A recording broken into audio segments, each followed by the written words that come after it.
Buenas tardes, doctora. Buenas tardes. Tenían algunas preguntas la última clase. Recuerdo bien que por la hora ya no pude absolver las dudas que tenía. Creo que había un estudiante fácil. Ahorita veo para responderle la pregunta. Sí, Javier Facio, ¿cuál era la duda que tenía, por favor? Doctorita, buenas tardes. No Buenas era en tardes. relación al conflicto que estaba pasando, ¿no? De las compañeras. Y eso más adelante tal vez le puedo comentar, pero una pregunta quedó ese día todo claro. No se preocupe. Ya, perfecto, gracias. Gracias. Sí, es importante de que todo esté, bueno, el tema de del problema que están atravesando, lamento mucho. No sé en qué materia hay el mayor número de estudiantes. Ahorita estoy con 20 y creo que 20, pues lamentablemente no nos ayudan, ¿no? No es un grupo representativo para que podamos tomar una decisión, una determinación y ver qué es lo que se puede hacer con respecto a esto, pero ya les digo, lo fundamental es el respeto, ¿no? El respeto que debe existir entre todos los estudiantes. Ahora, a ver, los que están aquí presentes, jóvenes, no sé si alguno de ustedes desea ser el representante de curso.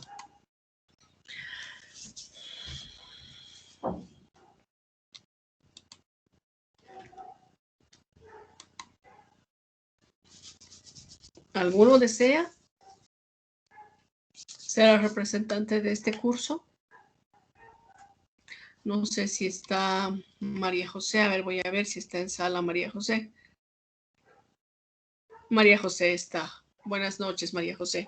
Sí, Y buenas noches, doctora. buenas noches a todos, ¿no?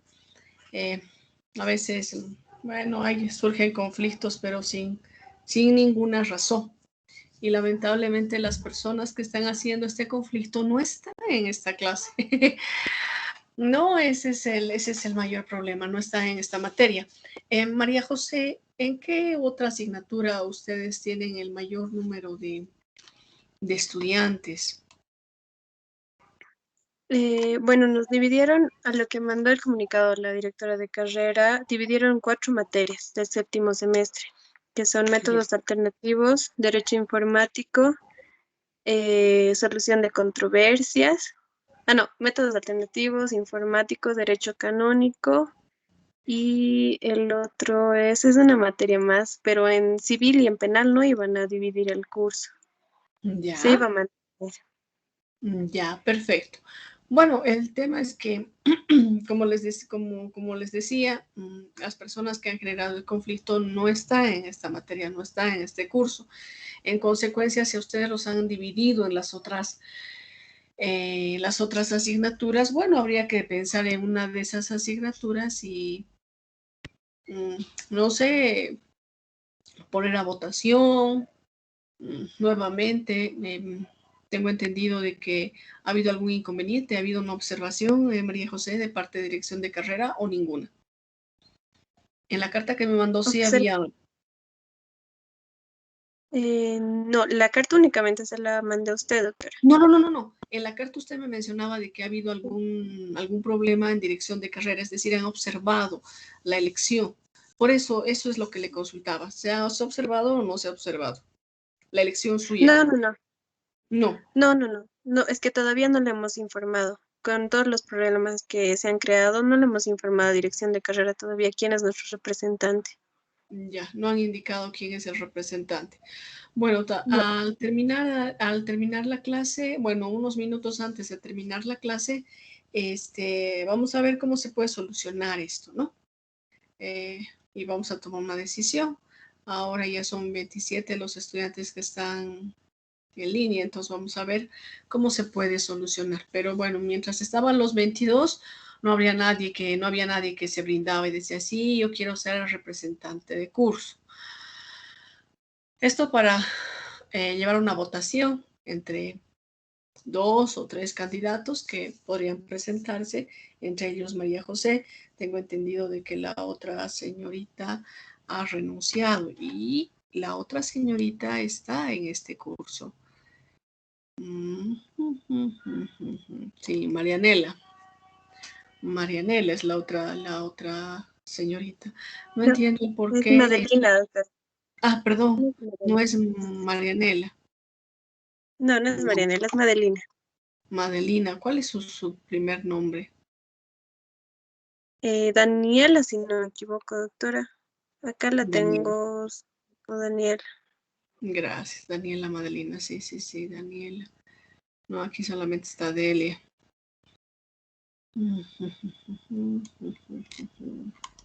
Ya, a ver, veremos. Es Madelina, creo que estaba en este curso. Creo que estaba en esta materia. Podría decir que estoy casi segura de que está. Ya, lo ideal sería que ustedes dos sean, pero a ver, vamos a ver. Repasando, rapidito, lo que hemos visto la última clase. Por favor, Mildred Ortiz. Creo que a usted siempre le pregunto, pero vamos, Mildred. ¿Cuál es el concepto de la función jurisdiccional que debemos manejar? Doctorita, ¿cómo está? Buenas noches. Buenas noches. Ya, doctorita. A ver, nos decía que es el poder deber el poder deber del Estado emanado, el poder deber del Estado emanado de su soberanía para dirimir los conflictos que se van a suscitar entre los particulares, ¿no? O bien de los particulares con el Estado, ¿no? Entre sí. Y esta función, ¿no? Va a tener el fin, ¿no? La finalidad de poder proteger, precautelar lo que es el ordenamiento, el orden jurídico, ¿no? Ya, a ver, la función jurisdiccional es el poder deber del Estado político moderno emanado en su soberanía, que consiste en dirimir los conflictos, lógicamente relevancia jurídica que se puedan suscitar entre los particulares y entre estos con el Estado, con la finalidad de proteger el orden jurídico. Juan José, ¿qué desea agregar a este concepto que dio su compañera? Doctora, buenas tardes. Con respecto a la función jurisdiccional, se hablaba también de que también es un deber de quien, del Estado, del que va a hacer que sea algo que el Estado va a entrar a esa parte soberana, el cual va a dirimir, como ya se había dicho anteriormente, esos conflictos de relevancia jurídica. Y estos conflictos van a suscitar en estos particulares y estos entre también con el Estado. Pero ¿cómo se va a hacer esto, doctora? A través de los órganos adecuados. Y para lo cual se sabe que estos órganos adecuados son precisamente aquellos distintos juzgados, doctora, los que van a resolver estos conflictos con relevancia jurídica, doctora. Ya, gracias, Juan José. Claro, claramente en el concepto está, no es un poder deber. Ya cuando hablamos del deber, precisamente mencionamos a Eduardo Couture, cuando hacía referencia a las significaciones de este término jurisdicción.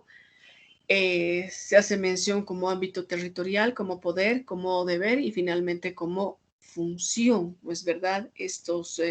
El término jurisdicción. Dijimos que como ámbito territorial, bueno, es ese espacio geográfico en el cual la autoridad jurisdiccional está encargada de dirimir los conflictos, de ejercer jurisdicción, precisamente administrar justicia. Como competencia, indicamos también como competencia.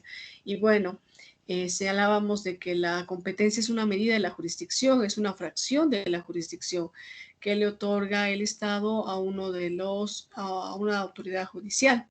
Y señalamos de que todo juez tiene jurisdicción, pero no todo juez tiene competencia. Aquel juez que tiene competencia, bueno, definitivamente también tiene jurisdicción. Y también hacíamos referencia a que esa relación que existe entre la jurisdicción y la competencia es una relación entre el todo y una parte, entre el género y la especie. Es decir, la jurisdicción es aquella facultad de administrar justicia. Ahora, no todos los jueces van a conocer absolutamente todos los asuntos, ¿no es verdad? Y en eso ya entramos a las diferentes materias que conforman la ciencia del derecho. Y también estas materias tienen a sus propias autoridades para resolver estos conflictos.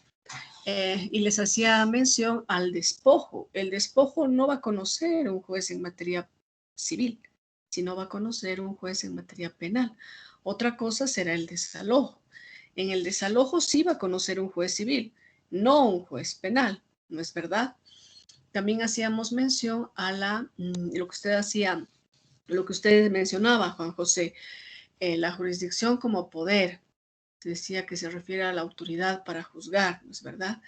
Pero que Eduardo Couture hacía referencia a que no es suficiente hablar del poder, sino de esa, es decir, de esa facultad que tienen los órganos de administrar justicia, sino también es un deber de carácter administrativo. Y finalmente hablábamos de la jurisdicción como función y decíamos que es aquella actividad pública que realizan tanto los órganos nacionales como internacionales, ¿no? Los órganos competentes para aplicar de acuerdo a las formas establecidas por ley y por acto de juicio, pues resolver un conflicto que se suscita entre los particulares o entre estos y el Estado, pero aplicando tanto las normas sustantivas como la norma sustantiva como la norma adjetiva. Bien, también, bueno, hemos avanzado en la última clase esto de la naturaleza jurídica de la función jurisdiccional. ¿Qué mencionábamos con respecto a esto de la naturaleza jurídica? André Daniela, pasa.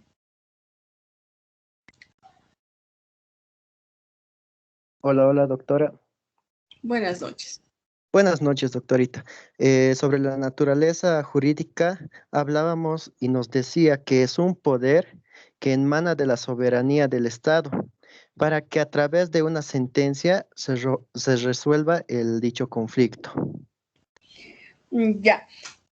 Con respecto a la naturaleza jurídica, André, Daniel, hicimos referencia a que precisamente es un mandato. Efectivamente es una potestad que confiere el Estado a los órganos determinados, precisamente el órgano judicial, para que estos diriman estas controversias a través de resoluciones, que estas resoluciones son pasibles de adquirir la calidad de cosa juzgada y eventualmente ejecutables, pero se constituyen un mandato y es un mandato judicial, ya que esta actividad que realizan los órganos jurisdiccionales, las diferentes autoridades del órgano judicial, pues no está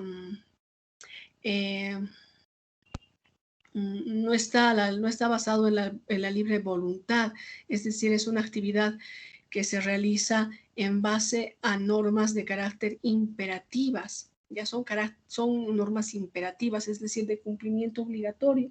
Y lo que hace el juez es aplicar estas normas imperativas, además de hacer uso de la razón, y él, al aplicar estas normas, aplica el derecho, ¿ya?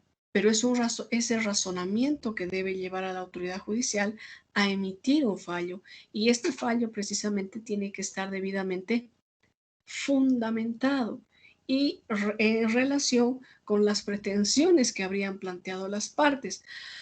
Lo que les decía, no se puede solicitar la usucapión decenal, que esta usucapión nos va a dar el derecho propietario y que la autoridad judicial en el por tanto señale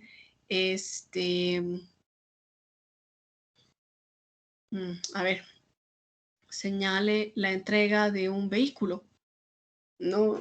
O que se proceda al registro de un bien semoviente. Imagínense esa determinación, esa decisión de la autoridad judicial. Realmente no tendría sustento, no tendría fundamento y además no estaría relacionado con la solicitud que ha planteado el interesado. Eso es lo que mencionábamos la última clase. Y finalmente ingresamos ya a ver los caracteres y peculiaridades de la función jurisdiccional o de la jurisdicción. Y aquí señalamos que hemos visto 3 caracteres. ¿Cuáles son esos 3 caracteres, Ángeles? Ángeles Paola. Doctora, buenas noches. Buenas noches. Las tres características que hemos visto era que es un servicio público, es primario y es un poder deber. Ya, gracias, Ángeles. Ariel, ¿por qué es un servicio público?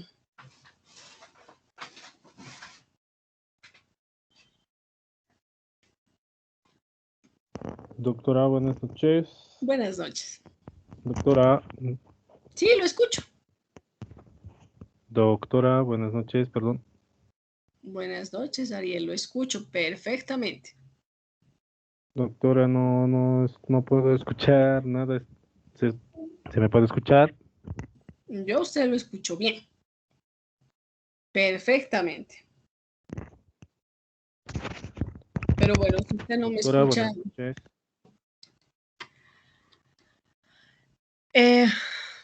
A ver, la misma pregunta para Celia. Celia, ¿por qué se dice de que la función jurisdiccional es un servicio público?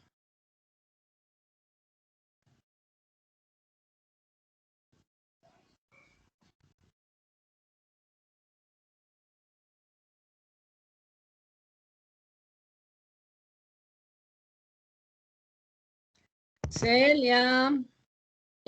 Doctora, buenas noches. ¿Se me puede escuchar ahora? Perdón. No, ya no se preocupe, no hay ningún problema. Usted tranquilo, Ariel. Si no me escucha, no se preocupe, ni modo, tiene un Doctora, problema. ahora sí, ya lo puedo escuchar. Ya lo Ya, Ariel, es a su computadora o su celular medio caprichoso, ¿no? Un poquito caprichoso. Ariel le decía, ¿por qué la función jurisdiccional es un servicio público? Lo que usted nos decía, doctora, era porque importa ejercicios de función pública, acciones o prestaciones igual en administración pública, doctora. Ya. A ver, Ariel, hemos señalado de que constituye un servicio público ya que al emanar del Estado importa una función pública. Y de acuerdo a este procesalista Bielsa, es toda acción o prestación realizada por la administración pública activa, que consiste en la satisfacción de necesidades colectivas. Y esto les mencionaba, el hecho de administrar justicia efectivamente es una necesidad colectiva, no es de un grupo de personas, de un sector de la sociedad, sino de toda la población. Toda la población, llegado el momento, busca la satisfacción o, mejor dicho, la justicia. Ya, es una necesidad de la justicia. Y finalmente decíamos de que es asegurada con el poder de policía. Esto significa que ante el incumplimiento de la parte perdidosa, bueno, se puede solicitar que ésta sea cumplida a la fuerza, ¿no? Y no estamos hablando del ámbito penal. Cuidado que ustedes piensen de que al hacer uso de la fuerza se la va a llevar detenida a la parte perdidosa. No, bajo ningún punto de vista. El derecho procesal civil tiene otras herramientas para hacer cumplir su decisión, ¿ya? Para hacer cumplir la decisión en esta área por parte de la autoridad judicial. Una de ellas viene a ser el mandamiento de desapoderamiento. En otros procesos está el remate de los bienes del deudor. De esa manera, el derecho procesal civil logra otorgarle o hacer justicia a la parte ganadora, a la parte que tiene la razón. Ya, gracias, Ariel. La siguiente pregunta a Brixi. Brixi, ¿por qué se dice que es primario?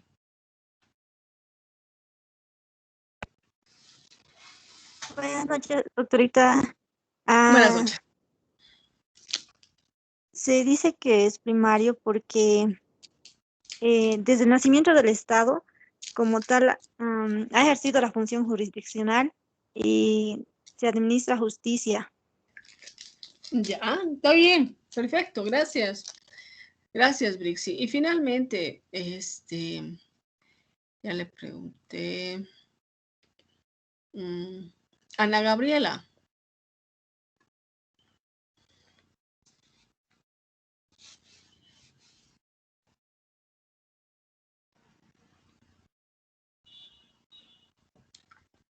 Ana Gabriela.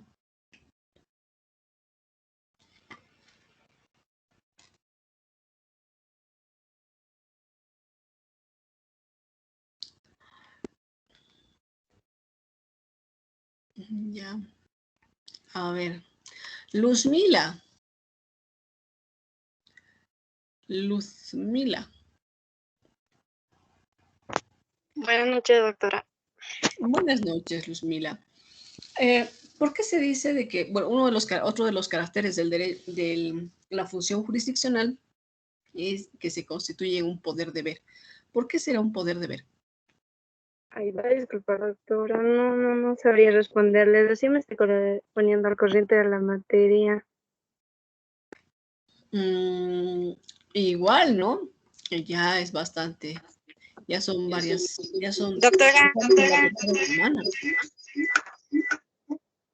doctora, va a disculpar, es que estaba desde mi PC y no tiene, su micrófono está mal. Soy Ana Gabriela. Ya, Ana Gabriela. Ya, a ver, Ana Gabriela. Poder ¿Sí? deber. ¿En qué consiste este carácter del poder deber? Bueno, el poder deber emana de la soberanía del Estado para, para dirimir los conflictos que se suscitan a través de la fuerza. ¿A través de la fuerza? Sí. ¿Acaso los conflictos se suscitan a través de la fuerza?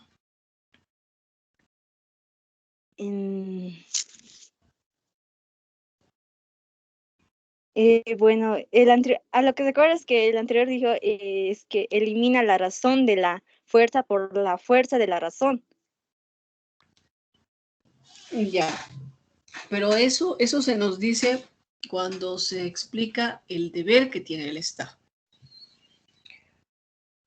Ha eliminado la fuerza de la razón de la fuerza por la fuerza de la razón, es decir, ya no importa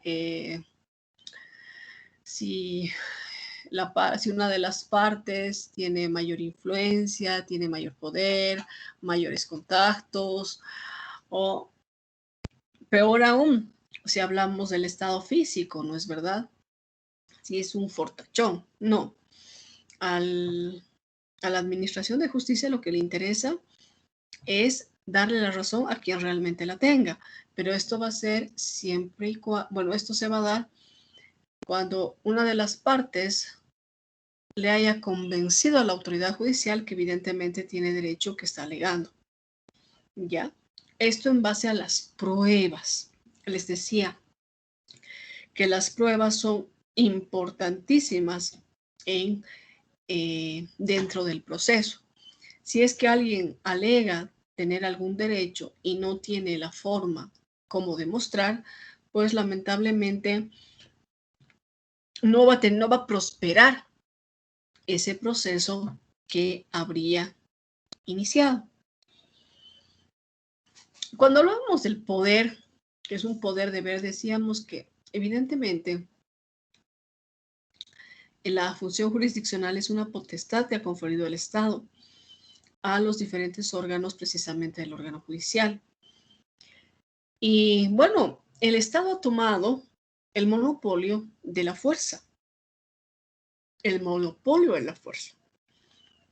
Es decir, lo que antes, en la época primitiva, pues regía, ¿no? El más fortachón finalmente era el que ganaba. Actualmente, o bueno, desde que surge el Estado como tal, ha asumido ese monopolio. Es decir, es el único que puede realmente ejercer la fuerza. Y le ha prohibido al particular la autodefensa de sus derechos. Pero esto no significa de que lo haya dejado en un estado de indefensión. No. Es el Estado el que debe proporcionarle la tutela. Eso en cuanto al poder y el deber que efectivamente se ha eliminado la razón de la fuerza por la fuerza de la razón. Y va a ser este tercero imparcial quien va a dar la razón a quien realmente la tenga. ¿Y quién es este tercero imparcial? Precisamente es Doctora, la en este judicial. caso sería el juez. El juez. Eso es lo que acabo de decir al mencionar la autoridad jurisdiccional. Es él el que va a dar la razón. Y en eso consiste este carácter de la función jurisdiccional como un poder deber. Continuamos con los otros caracteres que tiene esta función. Otro es el hecho de que sea inderogable. Ustedes conocen estos términos. Han visto desde Introducción al Derecho. Y ahora le pregunto a Ariel Rodrigo, ¿en qué consiste la inderogabilidad?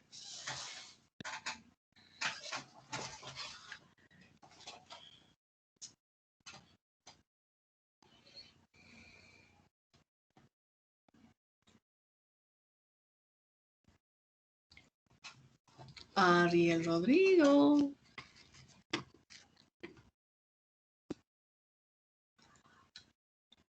Y Ariel Rodrigo está y no está. Daniela Madelina.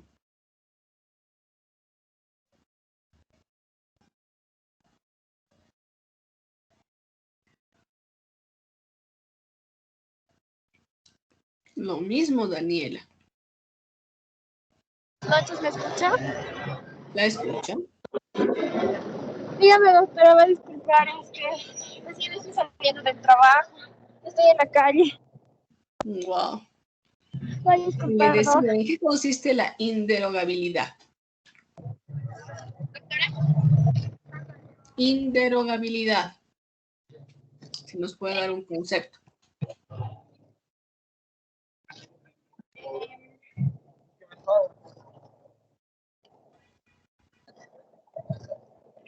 La inderogabilidad, ¿verdad? Exacto. Un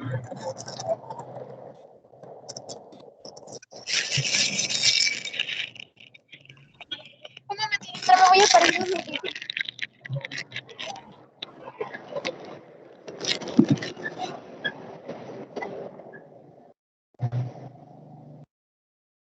Doctora, ¿ahora sí me escucha? Sí, la escucho.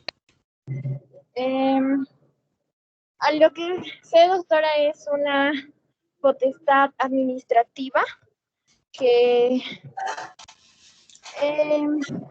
es la facultad de dictar reglamentos, organizaciones o servicios.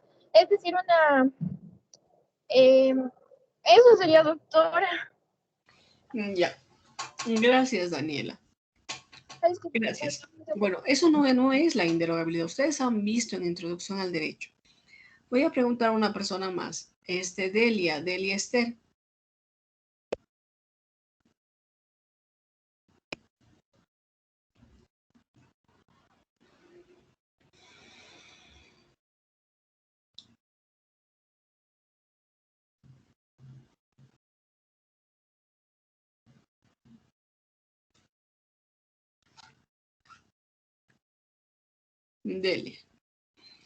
Delia.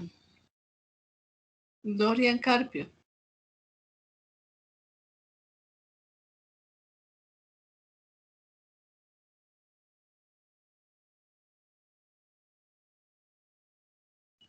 Dorian.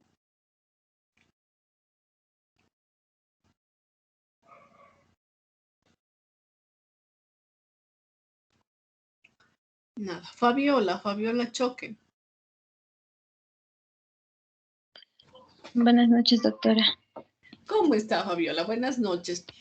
Por favor, el tema de la inderogabilidad. Bueno, esto sería que no puede ser derogable.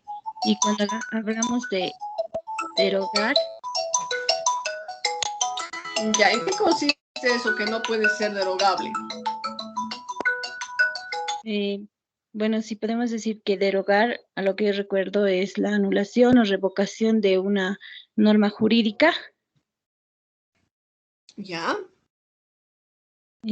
Puede ser las que estén ya, vigentes o las ya. posteriores. Dejar sin efecto una norma. Toda una norma, Fabiola.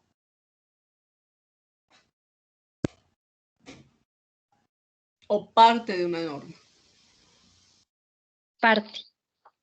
Perfecto. No, Ya. Eso es derogar, ¿no es verdad? Derogar y abrogar. Y esto de la inderogabilidad significaría de que no se puede modificar.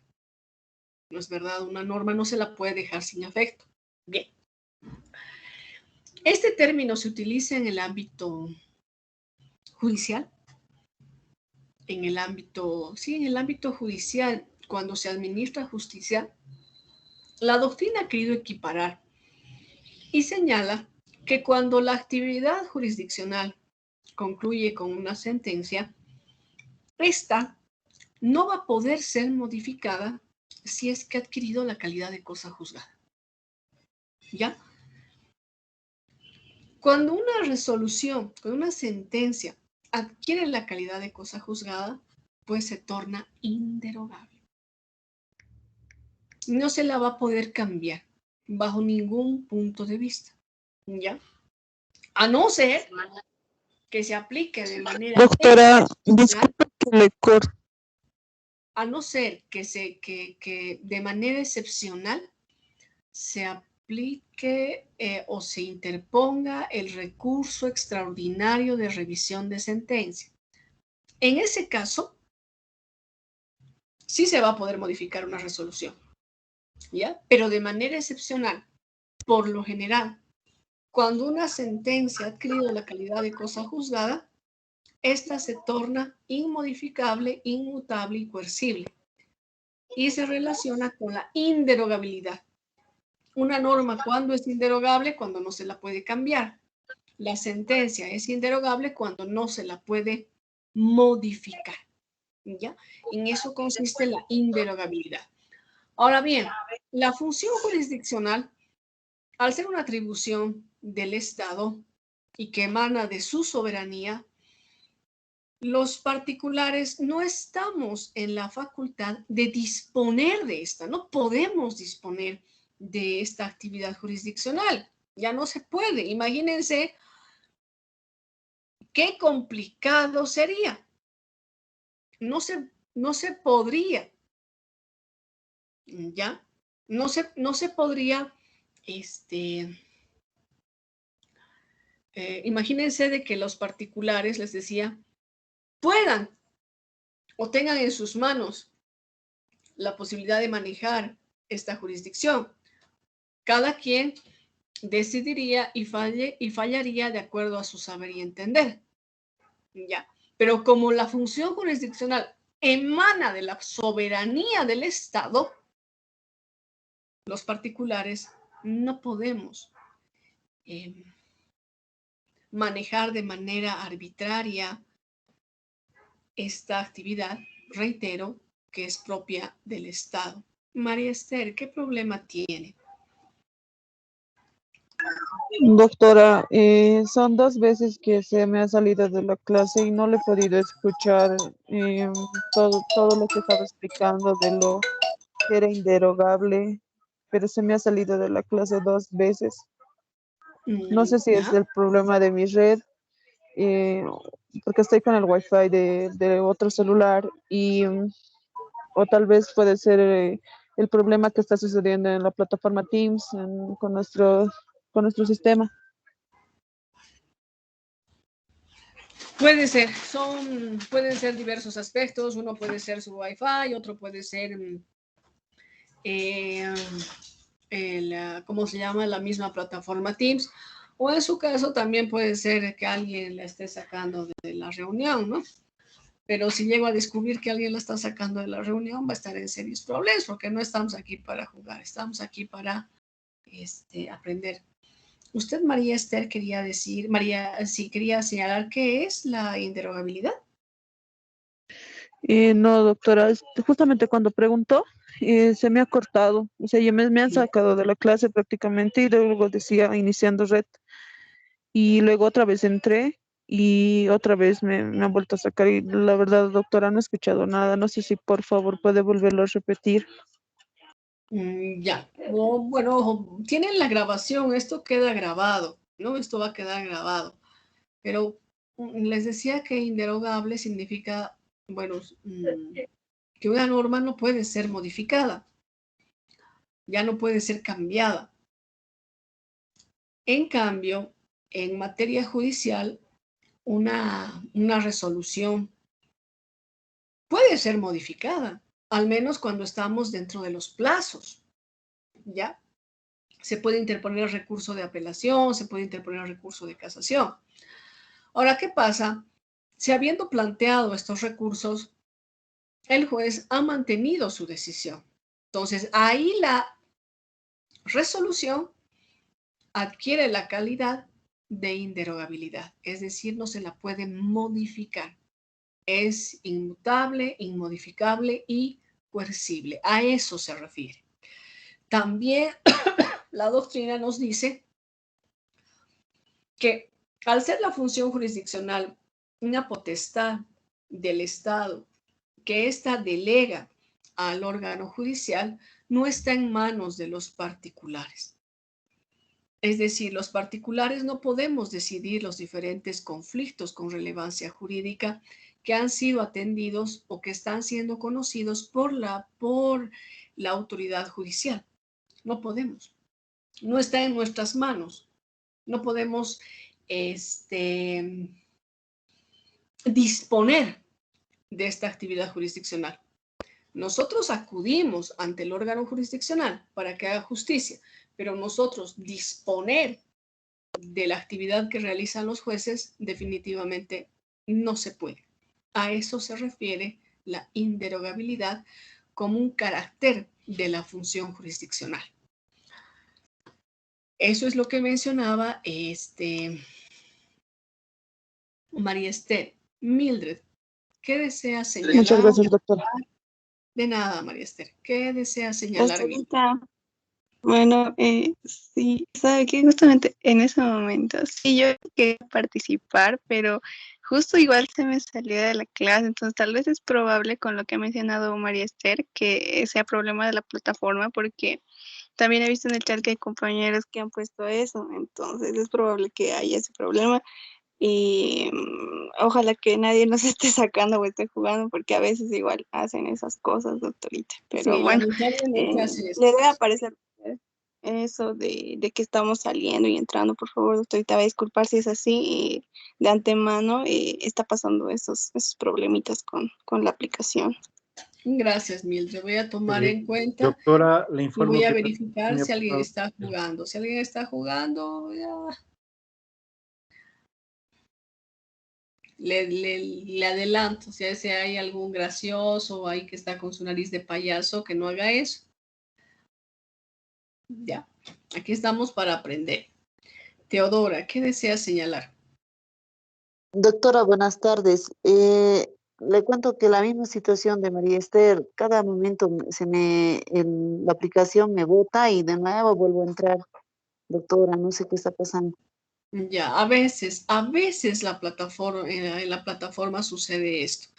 Espero que sea así, que ningún gracioso, ya reitero que está con su naricita de payaso, esté sacando a los estudiantes, porque, bueno, si me entero, voy a presentar, ¿no?, la queja ante dirección de carrera indicando de que este estudiante no tiene el menor deseo de estudiar, sino tiene el deseo de interrumpir la clase o perjudicar a sus compañeros, y eso definitivamente no se puede aceptar, ¿no?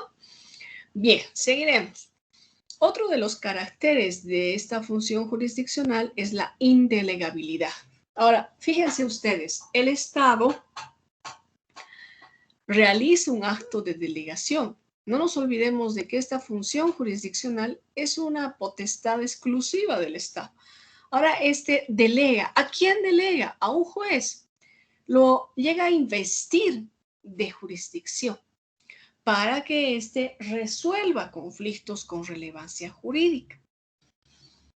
Esta delegación que hace el Estado a una autoridad judicial es único, porque esta autoridad judicial no puede subdelegar. ¿Ya? Por decirles, ¿qué pasaría si, a ver, llega a ser juez Fabiola? Fabiola llega a ser juez y bueno, Fabiola es amiga de Freddy Flavio, más lo conozco como Flavio. Esa es amiga de él y bueno, como ya está 6 años en la función jurisdiccional, 6 años que es juez, realmente está agotada. Y bueno, ha tomado la decisión de descansar, pero no en el lapso de tiempo que establece el Consejo de la Magistratura, sino en un periodo de tiempo más largo. Entonces, ¿qué se puede hacer? ¿Esto estará permitido? Fabiola podrá decirle a Flavio, ¿sabes qué? Quiero que vos me suplas como juez, este es mi despacho, te voy a presentar a todos los subalternos. Definitivamente esto no se puede hacer en base a este carácter de la función jurisdiccional. Es indelegable. El Estado sí delega a alguien, pero ese alguien puede subdelegar. No. Salvo de que esa autoridad judicial, que Fabiola, solicite la cooperación, la colaboración de otro juez, de otra autoridad judicial, que no se encuentra en la ciudad de La Paz. Por decirles, ¿qué pasa si se encuentra en la ciudad de Tarija? Se tiene que recepcionar la declaración de un testigo y este testigo reside en esta ciudad por tema de salud y que definitivamente si viene a la ciudad de La Paz, pues hasta puede perder la vida. En consecuencia, Fabiola, a través de una comisión instruida o a través de un exhorto, le va a solicitar a un juez en la ciudad de Tarija que proceda a recepcionar la declaración de este testigo. ¿Eso sí se puede hacer? Sí, delegar una actividad, un acto determinado, pero a uno de sus pares, a uno de sus iguales, no a alguien que definitivamente no tiene la calidad de juez. ¿Ya? A eso se refiere esta indelegabilidad.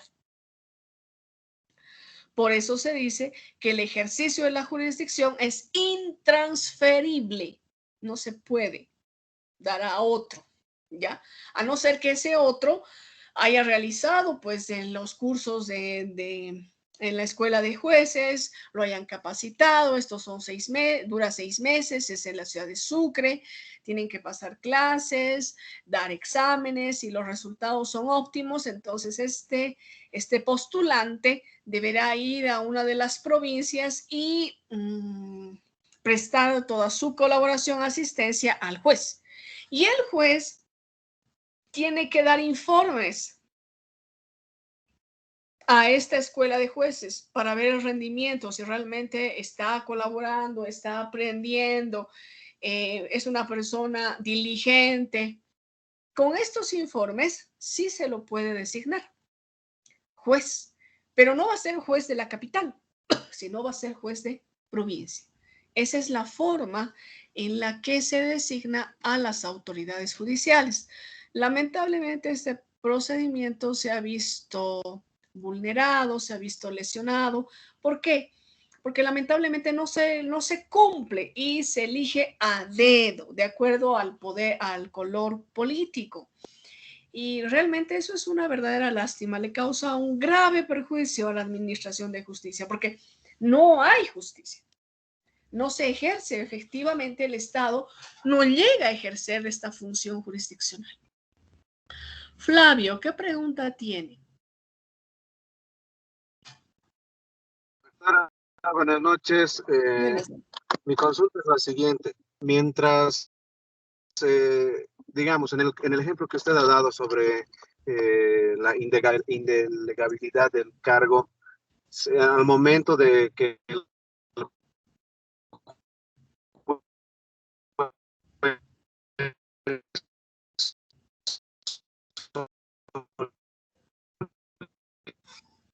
Flavio, no le estoy escuchando nada.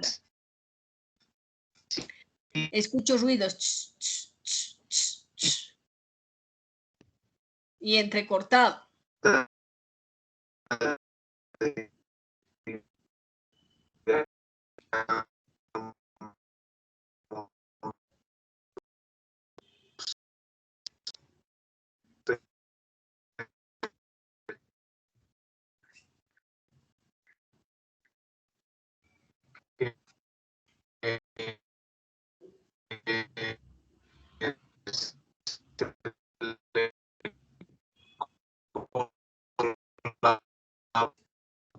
No sé, Flavio, mire, al principio lo escuchaba muy bien, pero ahora, o sea, no le escucho, no le entiendo absolutamente nada. Y en el tiempo que vaya a demorar, digamos, para hacerle la solicitud y seguir el conducto regular, la juez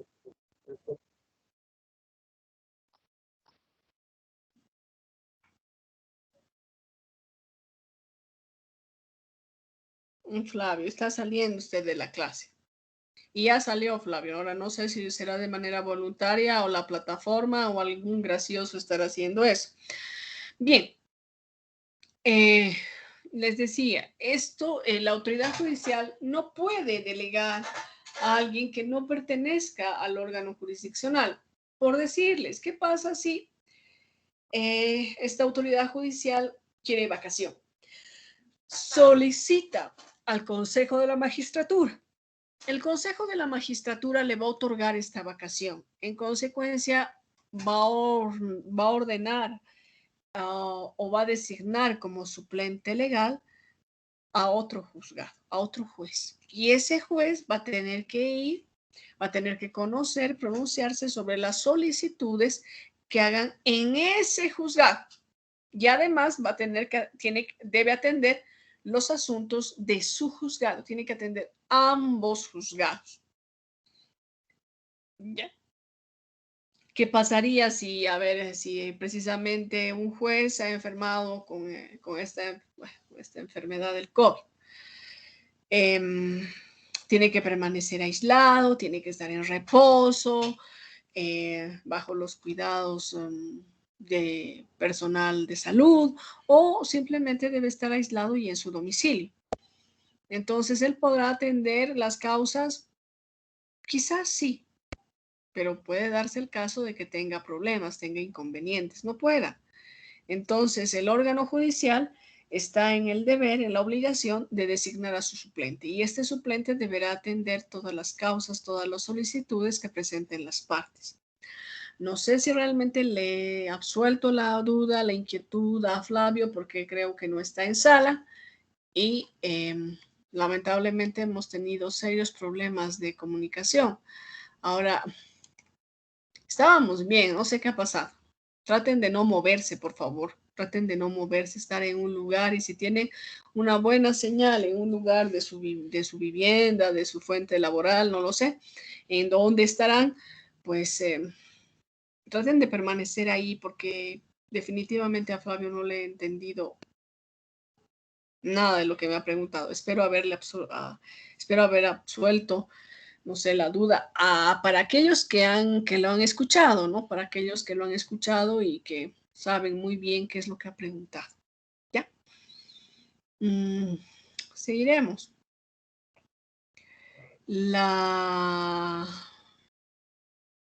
Otro de los caracteres de la función jurisdiccional es que es única. Y en este caso se nos dice de que no se concibe un órgano jurisdiccional con mayor o menor jurisdicción que otro, o con una fracción de la jurisdicción. Todos tienen esa facultad. Ahora, esa facultad va a estar determinada por la competencia, por decirles, en razón de materia y en razón de territorio. Y finalmente, el último carácter de la función jurisdiccional está referida a que es una actividad de sustitución. ¿Por qué será una actividad de sustitución? Bueno, porque precisamente no van a ser las partes las que determinen cuál de las dos es la que tiene la razón, es decir, cuál de las dos partes, sino va a ser este tercero imparcial, que es el juez, el que va a dar la razón a quien realmente la tenga. Por eso se nos dice de que esta jurisdicción pues funciona en doble sentido, en un sentido intelectivo y en un sentido material. En el sentido intelectivo se refiere a que la autoridad jurisdiccional va a dar la razón a quien realmente la tenga. Y esto, les reitero, les repito, es en base a los medios probatorios que se ofrezcan y se produzcan en juicio para convencerle a la autoridad judicial que los hechos se han suscitado como la parte lo señala, ¿ya? Y el sentido material significa de que este órgano judicial va a hacer uso de la fuerza para hacer efectivo el derecho de la parte que tiene la razón. Y un ejemplo que les puedo dar es el lanzamiento, el desalojo y el lanzamiento. ¿Qué pasa si un inquilino no paga sus alquileres? Ya es un año y no paga. Y bueno, finalmente le dijo al propietario que no le va a pagar. Entonces el propietario inicia el proceso civil por desalojo. Sale la sentencia y la parte demandada hace caso omiso de esa orden de la autoridad judicial. Ante el incumplimiento de esta, lo que va a hacer el interesado es solicitarle al juez que emite el mandamiento de lanzamiento. Inclusive se va a solicitar la colaboración de la policía. Y estos van a ir al lugar, van a abrir la puerta y sacar todas las pertenencias del deudor y lo van a dejar en la puerta. Ahora, puede ser que por unas horas custodien estos bienes, pero ya el deudor tiene que preocuparse por trasladar los mismos, llevar a un lugar seguro, a un ambiente seguro. ¿Ya? En eso consiste esta función material que ejerce precisamente la jurisdicción. No sé si hasta aquí tienen alguna pregunta. Tienen la palabra.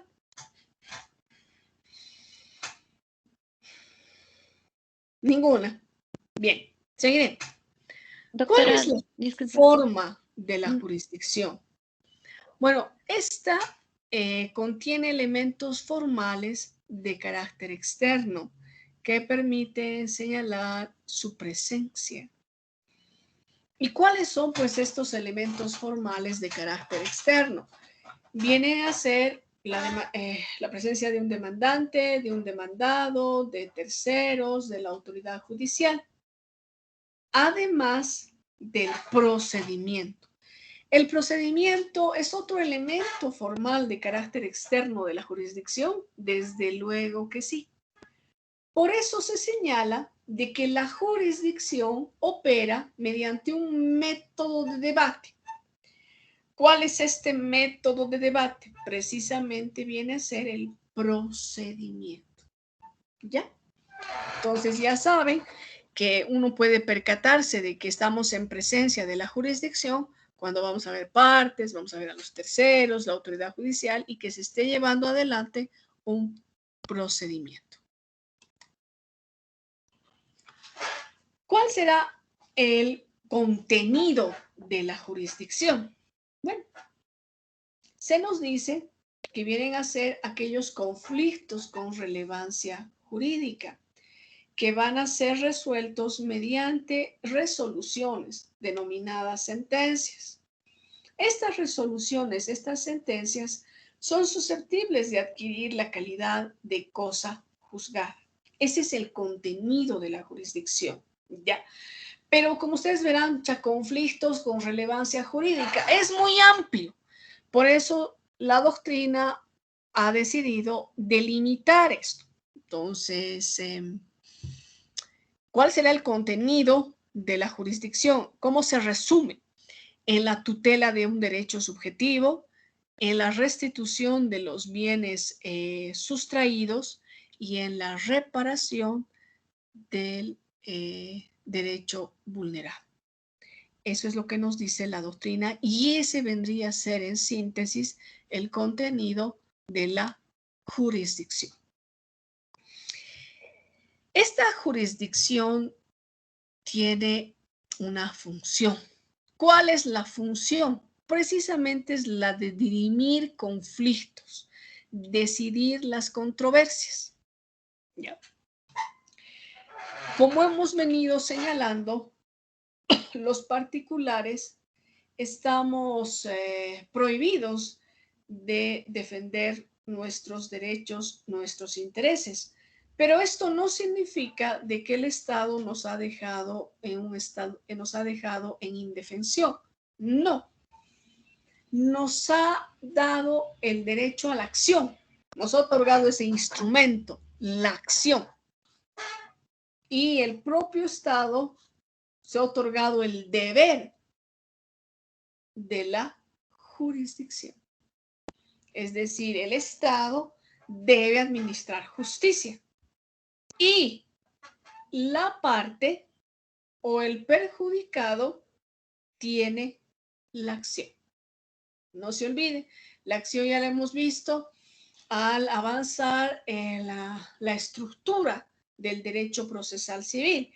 ¿Qué es la acción? Pues esa potestad que tiene todo sujeto de derecho de acudir ante los órganos jurisdiccionales para reclamar la satisfacción de una pretensión. ¿Ya? Bien. En esta función jurisdiccional, les decía, tiene, la función de la jurisdicción precisamente es la de dirimir estos conflictos. ¿Y cómo los hace? A través de una resolución. Esta resolución va a adquirir la calidad de cosa juzgada. Esta cosa juzgada vendría a ser un medio. ¿Cuál es el fin? La efectividad del derecho. Y finalmente, el derecho, ¿qué llega a proteger? Valores. Y la doctrina nos dice que son precisamente estos valores los que merecen la verdadera tutela del Estado. ¿Ya? Seguiremos. Pasamos a ver las potestades de la jurisdicción. ¿Y cuáles serán pues estas potestades de la jurisdicción? A ver. El Estado, al tener esta facultad de administrar justicia, este mandato judicial, este se traduce en poderes. Y son 4 los poderes que tiene.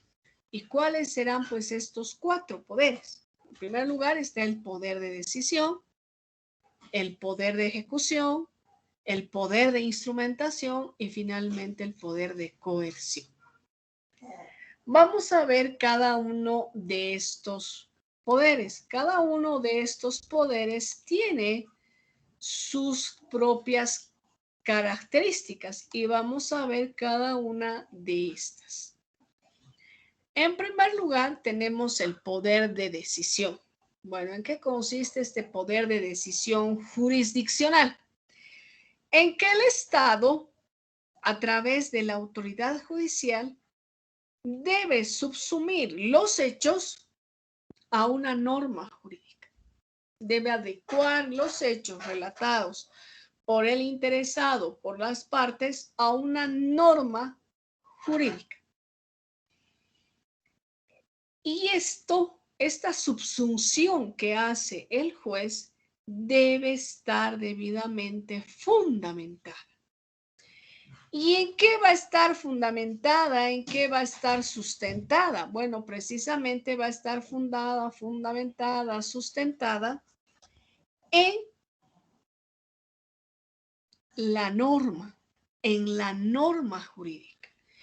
Pero no solamente en el Código Civil y en el Código Procesal Civil, sino también va a estar sustentada en la Constitución Política del Estado. ¿Qué es lo que nos dice nuestra Constitución Política del Estado? ¿Qué es lo que nos señala nuestro Código Civil, nuestro Código de Procedimiento, nuestro Código Procesal Civil?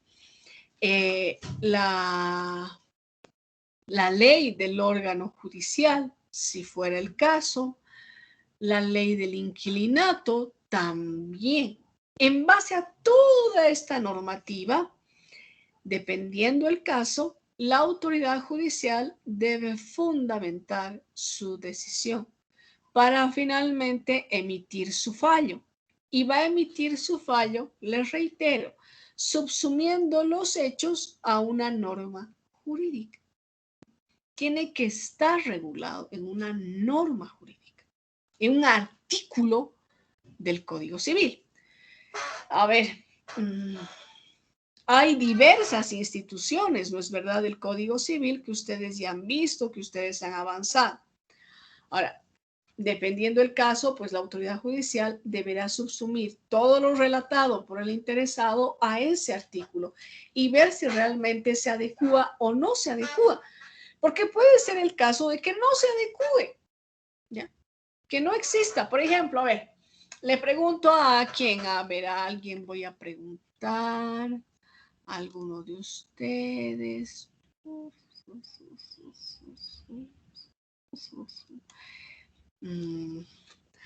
Ruth Guerra.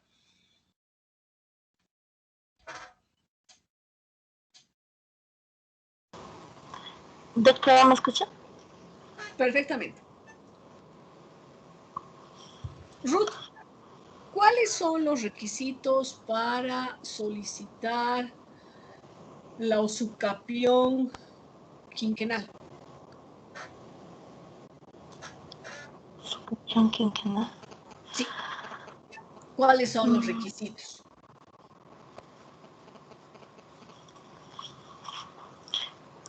Podría ser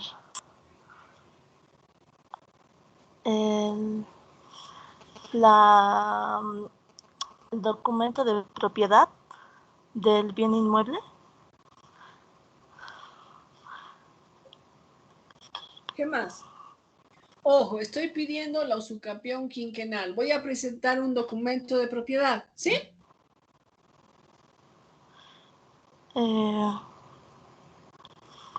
De que se pueda identificar de quién es la propiedad.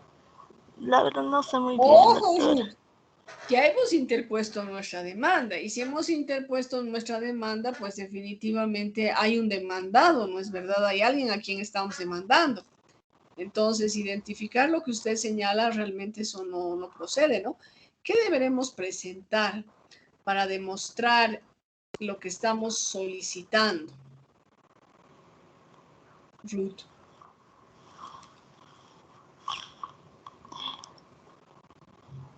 No sé, doctora.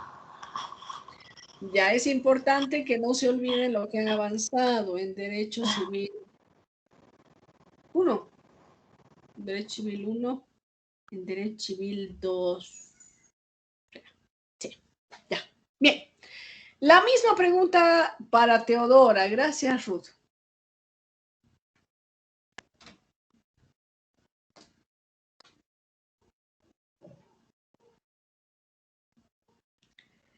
Teodora.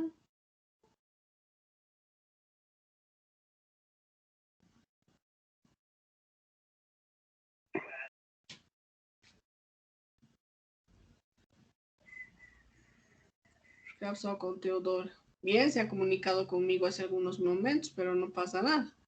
A ver, la misma pregunta para Rocío Alejandra.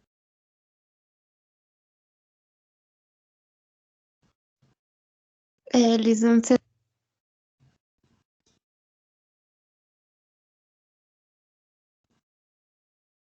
Hola. Sí, Rocío, la escucho.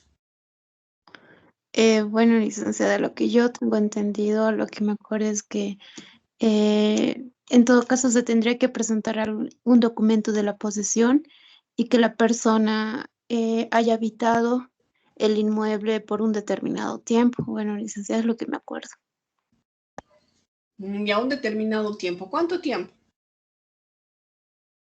Rocío. Si no me equivoco, licenciada, creo que son 5 o 10 años. Dependiendo frente a qué usucapión estaba. Yo les he pedido la usucapión quinquenal. Lógicamente, si les hago referencia a esta usucapión, son 5 años. Ahora usted me habla de un documento que demuestre la posesión. ¿Qué diferencia hay entre posesión y detentación, Roberto? Alexander. Doctora, buenas noches, me logra escuchar. Lo escucho, Roberto. Ya, doctora. Cuando hablamos de la posesión, obviamente es que una persona, bueno, vale la mención de el poseer, no la cosa. En cambio, la detentación es solo tenerlo momentáneamente, ¿no? Es algo que se puede decir también en resumen, ¿no? Que la posesión es un conjunto de bienes pertenecientes solo a una persona, ¿no? En cambio, la detentación son esos bienes, pero que se tiene de manera temporal. Ya, la posesión nos otorga el derecho propietario, es decir, el derecho de uso, de abuso y de disfrute. En cambio, la detentación no. ¿Ya? Entonces, para hablar de la posesión quinquenal, debo tener supuestamente el derecho, o mejor dicho, la posesión, ¿no es verdad? Y debo acompañar un justo título. ¿Cuáles son los requisitos para la usucapión quinquenal, Roberto?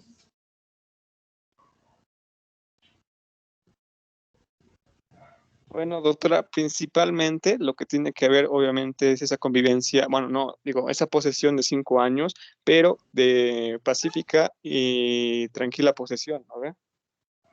Ya, ¿qué más? ¿Cuál es otro requisito? Que sea de buena fe, doctora, obviamente. Ya, está bien que sea de buena fe. Supuestamente, en la usucapión quinquenal he comprado del supuesto propietario. Bueno, perdón la tautología, supuestamente, ¿no? Ya, el término supuesto.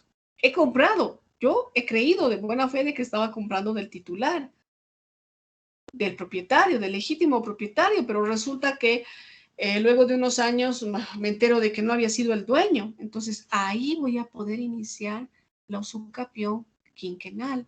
Como bien dice Roberto, es de buena fe. Otra cosa será la usucapión decenal. Y en la decenal, precisamente, buena fe no hay. ¿Ya? Entonces, me han presentado, yo juez, me han presentado la demanda de usucapión quinquenal. Veo el justo título, pago de impuestos, declaraciones de los testigos, pero básicamente el título. Podré declarar probada la demanda. Pero ¿qué pasa si me presentan, si me plantean usucapión quinquenal, pero ese justo título no hay? Entonces, como juez, en base a este poder de decisión, deberé declarar improbada la demanda. ¿Ya? En eso consiste. Gracias, Roberto, por su intervención. Luego tenemos el poder de ejecución. Este poder de ejecución se traduce en la potestad que tiene el juez de realizar la ejecución procesal forzada. ¿De qué? De la sentencia. ¿Ya? De la decisión del juez, de la sentencia.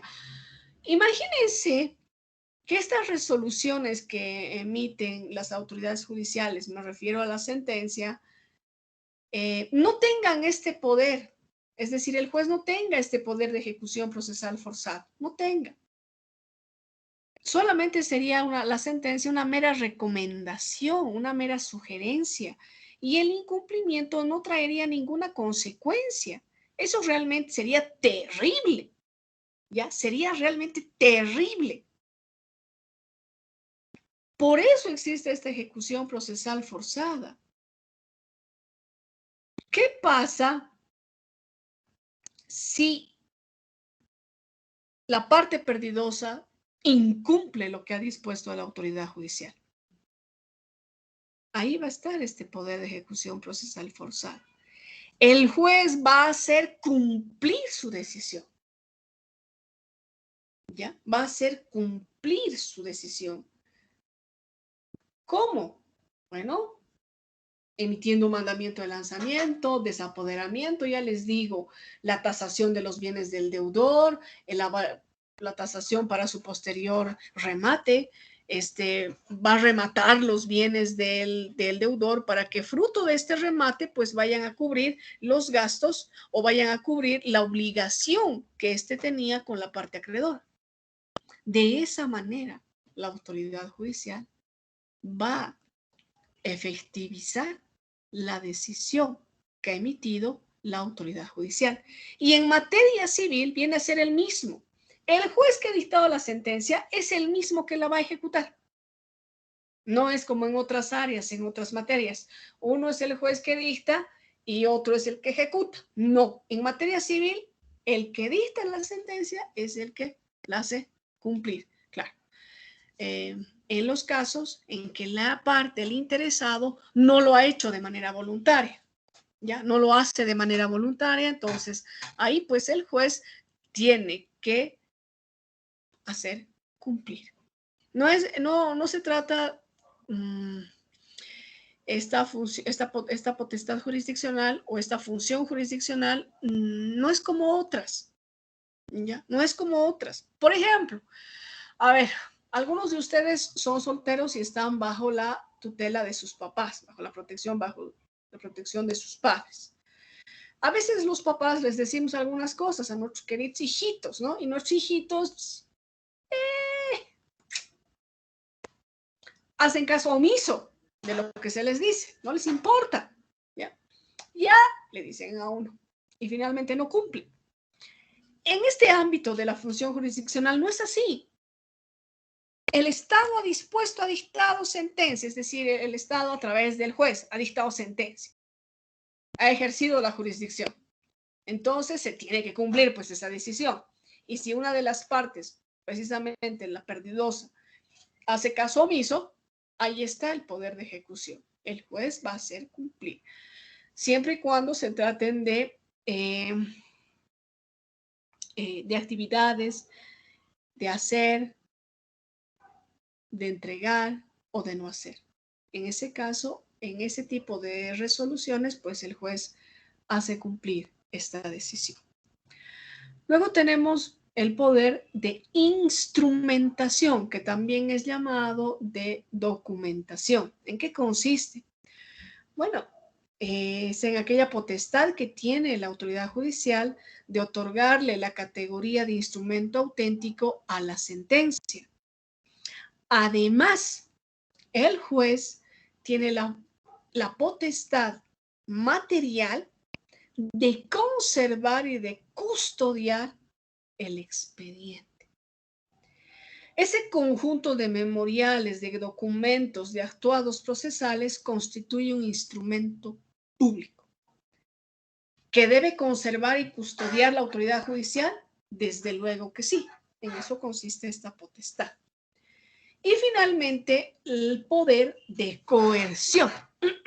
¿En qué consistirá este poder? Bueno, en que la autoridad judicial puede aplicar sanciones, puede imponer sanciones a las partes o a aquellos terceros que por su inconducta obstaculicen el normal desarrollo o el normal trámite del proceso. ¿Qué pasa si uno de los abogados se exaspera y vierte términos ofensivos contra la parte y contra su abogado? ¿Esto estará permitido? No. El juez inclusive puede disponer la detención por un plazo no mayor de 8 horas.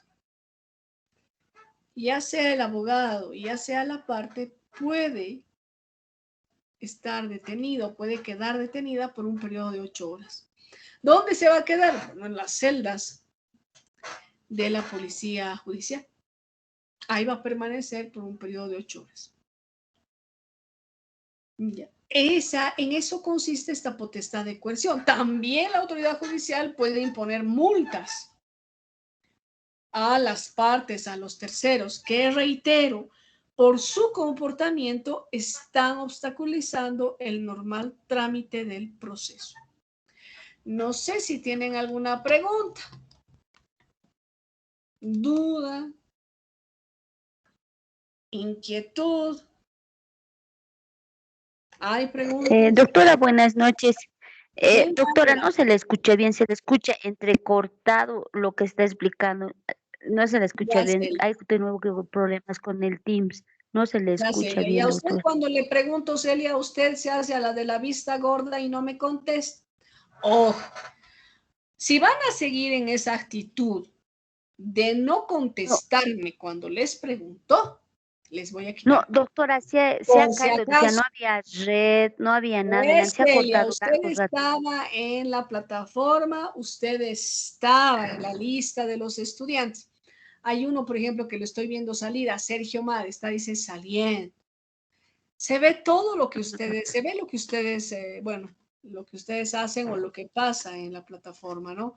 Algunos me comentaban de que están saliendo, pero no de manera voluntaria, sino que la Sí, de plataforma por sí está se ha caído. expulsando. Decía, no hay red, así. A lo que Pero estaba cuando a usted explicando le he ya. preguntado, querida Celia, usted estaba en sala y usted no me contesta. Les reitero, jóvenes, no me contestan y voy a empezar a quitarles puntos, porque hay algunos de ustedes que cuando siempre les pregunto, nunca me contestan. ¿Ya? Ahora, lamento de que esté entrecortado, no sé realmente qué hacer. Doctorita, por si En las acaso, otras clases sí se no le había escucha ese bien y problema. también se ve la diapositiva. A ver, se me escucha bien, gracias. Ve, se me escucha bien y no está entrecortado. Ahora, puede ser que sea un problema de su Wi-Fi, del Internet. Lamentablemente nosotros tenemos un pésimo Internet, tenemos un pésimo Wi-Fi, a veces se corta, puede darse el caso, ya, puede ser, puede suceder lo que me ha pasado con Flavio, que lo he escuchado entrecortado, no lo he escuchado. Pero les reitero, algunos de ustedes no me contestan cuando les pregunto. Esa es una falta de respeto, porque les estoy preguntando para que ustedes, bueno, expongan pues lo que han aprendido, ¿no es verdad? Ya son años que ustedes están en la carrera de Derecho, están en séptimo semestre. Son 3 años y medio, o van a ser 3 años y medio que están en la carrera. Todo lo que han avanzado tienen que poner en práctica, ¿ya? Y no tienen que olvidarse, es importante que recuerden para que cuando llegue el momento de su egreso, al menos aquellos que quieren hacer examen de grado, se acuerden de todo lo que han avanzado, porque van a dar examen de todo lo que han avanzado, de todo, de 14 materias, 14 asignaturas, de 14 asignaturas dan el examen, por si acaso. Entonces, es necesario de que ustedes refuercen la memoria. Claro que no va a estar alejada del razonamiento. Ambas tienen que estar de la manito, juntitas. Pero no se olviden de la memoria, ¿ya? Teodora, ¿qué pregunta tiene? Doctora, respecto a lo que ahorita mencionó sobre lo que no le contesté, por ejemplo, el rato me preguntó, ¿verdad? Yo le escuché, solo que estaba parpadeando mi celular. Debe ser mi señal, doctora. Acepto mi responsabilidad, si tiene que quitarme punto, no hay problema, doctora. Ya, Teodora, pero todavía no estoy imponiendo esa sanción. Les estoy señalando, hay algunos que no me contestan todo el tiempo. Y Ya, eso no gracias. está bien, pues, ¿no? No está bien, pues, no está bien. Se les pregunta, silencio sepulcral. Disculpas, doctora, mil disculpas. No se preocupe, Teodoro. Jorge, ¿qué pregunta tiene? Pregunta. ¿Qué pregunta tiene? Doctora, buenas noches. En caso de que en los juzgados a veces los abogados disimuladamente arrancan hojas, ¿cómo proceden las sanciones a esos abogados, doctora? Mediante el juez. Ya, Jorge, si usted recuerda, el área del derecho penal hay hay una figura delictiva expresamente para la sustracción de expediente, de todo el expediente o de algunas piezas procesales. Entonces, ¿qué es lo que se tiene que hacer? Remitir antecedentes al Ministerio Público para que se sigan las investigaciones. Nada más que la sanción es ínfima, ¿no? Pero hay una figura delictiva. Eso con respecto a los abogados y a las partes. Además, al abogado se deben remitir de igual manera antecedentes ante el Tribunal de Honor para que le sigan un proceso y establezcan su responsabilidad. Se le puede suspender por el ejercicio de la profesión por meses. Ahora, si esto es reiterado, es decir, si este abogado en todos los procesos que atiende, cuando ve que está perdiendo, sustrae piezas del expediente, inclusive se le puede exonerar de la, es decir, no va a poder ejercer la profesión. Gracias, doctor. Esa es la sanción más grave para el abogado. Edgar Velázquez, buenas noches. No tiene ninguna pregunta, Edgar, estaba con su manito levantado. Nada. Bueno. Amber, ¿qué pregunta tiene? Doctora, una consultita, así como curiosidad, doctora. Hablaba usted de lo que es el desapoderamiento. Mi consulta va a esta, doctor. ¿Qué pasa cuando existe un desapoderamiento de un inmueble? ¿En qué momento, doctora, se puede pedir resarcimiento si el proceso, suponiendo que ha durado unos 2 años para demostrar que la otra persona era la verdadera dueña? ¿En qué momento se puede pedir un resarcimiento de esos 2 años que ha durado el proceso hasta demostrar que realmente la otra persona era el verdadero dueño, doctora? ¿O solamente se llega al desapoderamiento y nada más, doctora? Esa era mi consulta, doctora. Bueno, Amber, dependiendo de frente a qué proceso está, dependiendo mucho frente a qué proceso está. Además, si usted quiere pedir daños y perjuicios, tiene que interponer en la demanda, en el memorial de demanda. Por decirle, solicita la acción reivindicatoria y el resarcimiento, el pago de daños y perjuicios.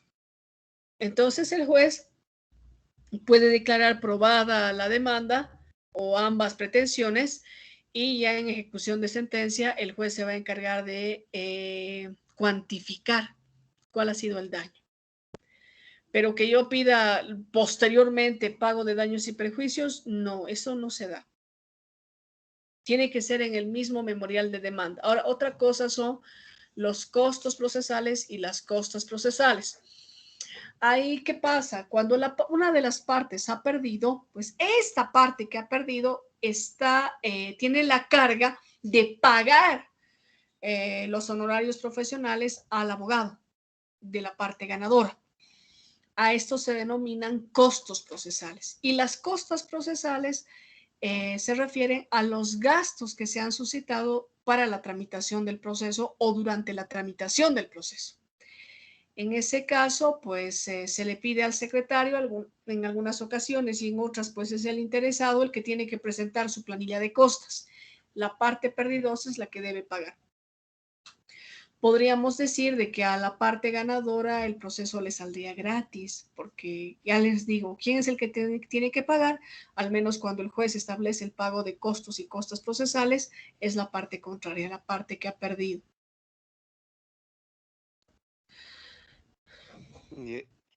Está bien, gracias, doctora. ¿De qué? Bien, vamos a entrar al último subtítulo de nuestro tema, que vienen a ser las clases de jurisdicción, y la doctrina hace referencia a 3 clases de jurisdicción: la contenciosa, la voluntaria y la disciplinaria. La contenciosa, bueno, precisamente la jurisdicción contenciosa es la jurisdicción en sí. ¿Ya? ¿Por qué? Porque hay un conflicto de intereses, hay un problema entre 2 partes, 2 o más partes. Bueno, siempre van a tener ya sea la calidad de demandantes o la calidad de demandados. Y esta tiene que ser resuelta por la autoridad judicial, ya que existe un objeto litigioso. ¿Ya? Un objeto litigioso en el que va a ser dirimido, va a ser va a ser entregado, se va a ordenar, se entregue, se reconozca, se restituya a la parte ganadora. En esta jurisdicción contenciosa, evidentemente hay una pretensión que plantea la parte, ¿ya? Y que solicita a la autoridad judicial intervenga y que resuelva el conflicto.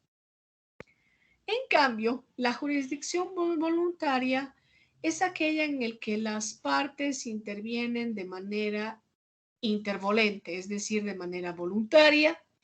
La resolución que vaya a dictar la autoridad judicial no causa perjuicio a ninguna de las partes que está interviniendo, a nadie, ¿ya? No perjudica. Por eso se dice de que esta jurisdicción voluntaria viene a ser una actividad administrativa que realiza el órgano jurisdiccional. Simplemente una actividad, una actividad de naturaleza administrativa. Es un acto administrativo que resuelve el juez, ya que no existe un conflicto que se deba solucionar, un problema que se vaya a definir por la autoridad judicial. Y finalmente, la jurisdicción disciplinaria. Esta jurisdicción disciplinaria está a cargo, está en manos del Consejo de la Magistratura, al menos cuando hacemos referencia cuando nos referimos precisamente a las autoridades judiciales. Estas deben tomar o deben asumir cierto comportamiento, modos de conducta que están establecidos en el Código Procesal Civil. Si incumplen estos modos de conducta que le ha señalado la ley, que le ha impuesto la ley, pues el Consejo de la Magistratura se va a encargar de sancionarlos. A los abogados está el Tribunal de Honor del Colegio de Abogados. Ahora, el Consejo de la Magistratura puede hacer conocer a esta instancia del Tribunal de Honor el comportamiento del abogado. Sí, puede remitir los antecedentes a este tribunal para que se encargue de procesarlo al abogado que, finalmente está haciendo quedar mal a la profesión, está tratando de sacar ventaja a la parte precisamente que está patrocinando. Y también el Consejo de la Magistratura puede establecer los comportamientos que deben asumir las partes durante la tramitación del proceso. Y ante el alejamiento de esta disposición, de estas reglas de conducta, pues le va a imponer una sanción. ¿Cuál va a ser esta? Que la va a ejecutar el juez. Es el pago de multa, ¿ya? Ante la inconducta de una de las partes, lo que hace es multar o, en su caso, como les decía en una ocasión, puede disponer la detención de ya sea el abogado de la parte por un periodo máximo de 8 horas. Pero bueno, esta sanción la ejecuta el juez. Pero ante la inconducta de la autoridad judicial, el que va a ejecutar la sanción va a ser el Consejo de la Magistratura. ¿Cuál es la jurisdicción que nos interesa? La contenciosa. La contenciosa. ¿También hay jurisdicción voluntaria en materia civil? Sí. Ustedes el próximo semestre van a ver los procesos voluntarios. ¿Cuál es un proceso voluntario? Por ejemplo, la aceptación de herencia bajo beneficio de inventario. Ese es un proceso voluntario. ¿Cuál es otro proceso voluntario? La sucesión del Estado. Es decir, cuando no hay herederos, el que va a acceder a ese acervo hereditario va a ser el Estado. ¿Ya? Esos son procesos voluntarios que se tramitan en el ámbito civil. No sé si tienen alguna pregunta. Ninguna. Bueno, para terminar, Daniela Madelina, ¿habría algún inconveniente, señorita, para que usted juntamente con María José sean las representantes de este curso?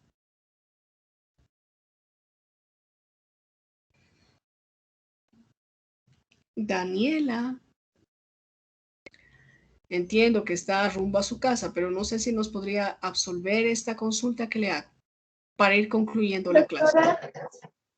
Doctora, ¿me podría repetir, por favor? ser la representante del curso, juntamente con María José.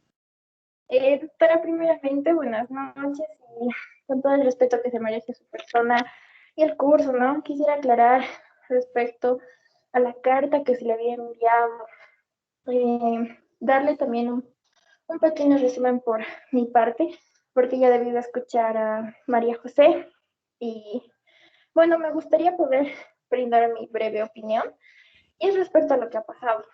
Y me parece importante que conozca ambas posturas.